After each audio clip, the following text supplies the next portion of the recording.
Eu tenho falado muito aqui sobre a importância da gente produzir o nosso próprio alimento, ter uma hortinha orgânica em casa. E eu vou dar mais uma dica para ajudar nisso. O nosso tema de hoje é irrigação. O que é irrigação? É o fornecimento controlado de água para as plantas. Porque as plantas, assim como todos os seres vivos, dependem de água para suas funções vitais, como por exemplo a fotossíntese. Ou seja, sem água suficiente não tem alimento para a planta e nem para mais ninguém, né? O que é esse fornecimento controlado de água? A gente pode controlar a quantidade, o momento, a frequência e as partes da planta que a gente vai regar.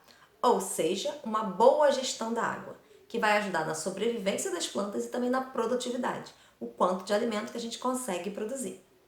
Existem vários tipos de irrigação e alguns fatores vão estar definindo aí essa escolha do tipo de irrigação, como por exemplo o clima de uma região, as espécies que estão sendo plantadas, a declividade do terreno e o tipo do solo. Tudo isso vai influenciar. Alguns exemplos de tipos de irrigação que tem são o gotejamento, a aspersão e a irrigação de superfície. Vou explicar um pouquinho de cada um deles. No caso do gotejamento, ele é mais utilizado para plantas que não precisam tanto de água. Você canaliza a água por alguns tubos, alguns canos, e isso vai estar ali liberando água diretamente sobre a raiz das plantas. É bem eficiente e economiza cerca de 80% da água comparado a outros métodos. Já a aspersão são para plantas que precisam de bem mais água.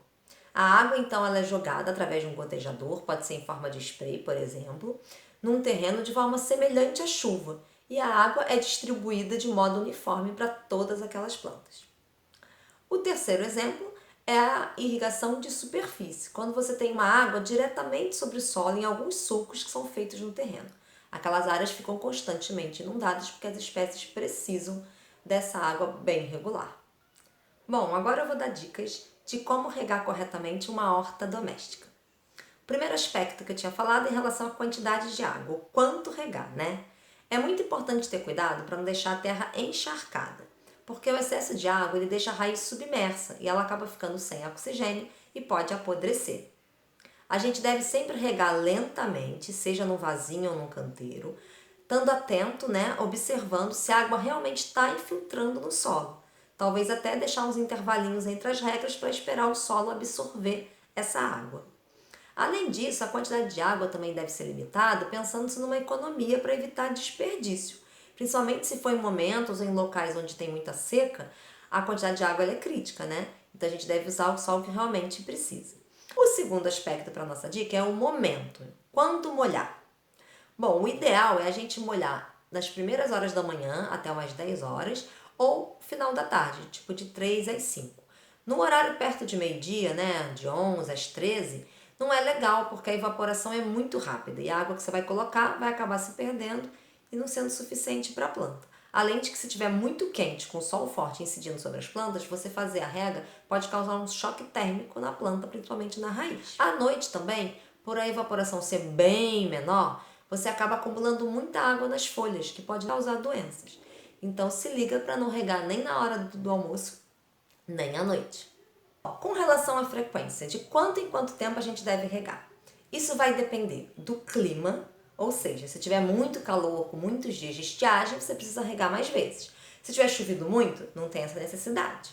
Além disso, vai depender também das espécies que você tem plantado. Então, a primeira dica aqui é pesquise sobre as plantas que você plantou, para ver se são plantas que precisam de mais ou de menos água. E você deve também agrupá-las, deixar mais de um lado do canteiro ou em vasinhos mais próximos, plantas que têm características semelhantes, de mais água ou menos água para a sua sobrevivência. Assim, na hora que você for regar, você acerta mais na quantidade e também na frequência. De forma geral, as plantas podem ser regadas dia sim, dia não. Depende aí das espécies, como eu falei. Uma técnica que a gente usa é a gente colocar o dedo enterrado na terra, mais ou menos uns 2, 3 centímetros, e sentir se a terra está úmida. Se tiver úmida, não precisa regar naquele dia. Se já estiver bem sequinho, até difícil para colocar o dedo, a terra mais durinha, aí sim você deve regar. Em relação à parte da planta, o que deve se regar? A gente deve sempre regar as plantas na base delas, no solo, mais próximo das raízes, que são os órgãos que absorvem a água aí com mais eficiência. Você deve evitar regar sobre as folhas, principalmente muito tempo, porque pode acumular essa água e causar doenças como, por exemplo, as causadas por fungos. porque as folhas vão ficar muito tempo com aquela água ali. Por fim, a gente deve sempre tentar reaproveitar a água que a gente molha as plantas. Se puder reaproveitar a água da chuva, melhor ainda, porque a água da chuva é a água mais natural que existe, muito rica em nutrientes e sem cloro, diferente da água da torneira. Beleza? Vamos praticar uma irrigação correta e ter uma horta bonita e saudável? Obrigada!